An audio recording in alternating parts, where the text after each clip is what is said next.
Фундаментна плоча за къща. Всичко, което трябва да знаете за 5 минути. Какви са възможностите, какво да питате проектанта, как протича процесът на изпълнение, как да намерите изпълнител и най-важното – колко струва всичко това. Преди да започнете с изграждането на фундаментната плоча, информирайте се за всички опции. Задайте на проектанта въпроси относно дълбочината на изкопаване и насипване, дебелината на фундаментната плоча и изолацията за плаваща или обърната плоча, процедурата и времето за изпълнение на работите. Преди започване на работите е необходимо да имате подробен план за всички инсталации и отвори, както и план за армировката. Фундаментната плоча е вид основа за къща и има дебелина от поне 30 см. Не трябва да се бърка с подовата плоча, която е по-тънка и нейната дебелина е само от 10 до 15 см.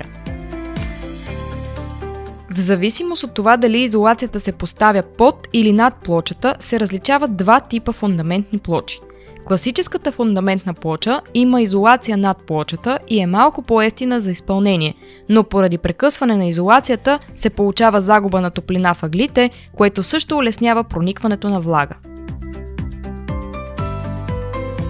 В съвременното ново строителство сградите се изграждат предимно върху плаваща фундаментна плоча, където топлоизолацията се поставя под плочата. По този начин се създава непрекъсната топлинна обвивка около сградата и се предотвратява образуването на топлинни мостове. Използва се специална XPS изолация с дебелина поне 20 см, която е устойчива на натиск. Този вид строителство е малко по-скъпо, приблизително с 2%. Качествените основи са ключови за стабилността и дълготрайността на цялата сграда. Лошо поставена или прекъсната топлоизолация води до загуби на топлина.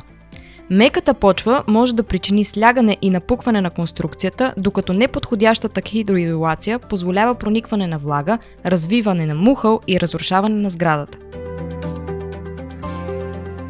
Багерът изкопава строителната яма с размерите на сградата и укрепва изкопа и склоновете.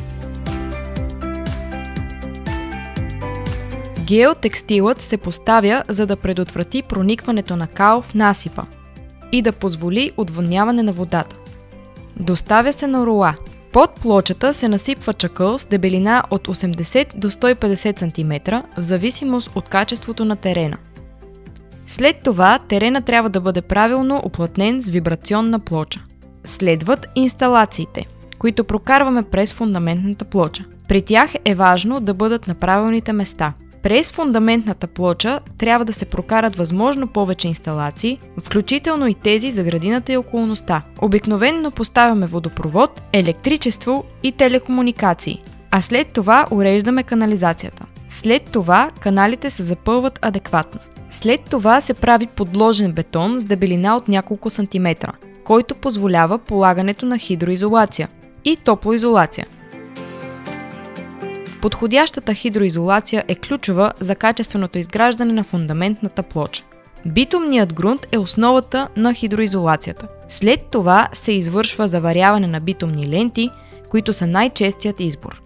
Загряваме ги с газ и внимаваме за правилното залепване и припокриване. XPS изолацията под фундаментната плоча е задължителна, тъй като осигурява пълна топлоизолация на пода. Препоръчителната дебелина е между 20 и 30 см. След това следва поставянето на армировката. Първо се използват армировъчни мрежи, докато дистанционерите използваме за създаване на подходящо разстояние. Където е необходимо, армировката се подсилва допълнително.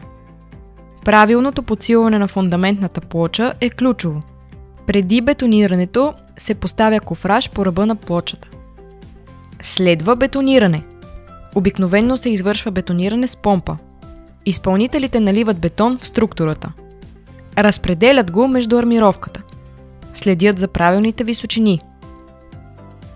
С вибрационна игла осигуряват, че в бетона няма да има мехурчета. След това следват няколко фази на заглаждане. Бетонната плоча трябва да бъде напълно равна и гладка. Важно е да изпълним качествено връзката между вертикалната и хоризонталната изолация. Първо се нанася битумен грунт, а след това се извършва заваряване на битумни ленти. които трябва да се припокриват. Идеално е да се използва битум с влакна, защото не се напуква. Накрая се поставят хоризонтални и вертикални XPS изолации по ръба на плочата. И това е! Фундаментната плоча е готова. На видеото можете да видите продължения за бетонни колони и стени, както и отвори за инсталации. Сега следва изграждането на къщата. Цената за изпълнение на фундаментна плоча, включително изкопа, е от 100 до 180 евро на квадратен метър. За семейна къща с площ от 100 квадратни метра, общата цена е от около 10 000 до 18 000 евро, което представлява около 10% от общата инвестиция в новото строителство. На кого да поверите изработката на фундаментната плоча? Тази дейност се изпълнява от строителен изпълнител с опит в грубото строителство, разполагащ с квалифициран екип и необходимата техника. Този вид работи обикновенно продължава от 2 до 4 седмици. Добрите изпълнители често са заети, затова ви препоръчваме да уговорите изпълнението поне 3 месеца предварително. Преди да изберете изпълнител, подробно проверете неговите оценки и референции. На платформата Dybao можете да избирате между над 450 изпълнители за фундаментни плочи. Ще спестите много време, ако чрез платформата Dybao изпратите запитване до всички майстори само за няколко минути. След това просто изберете най-добрата оферта и реализирате своя проект.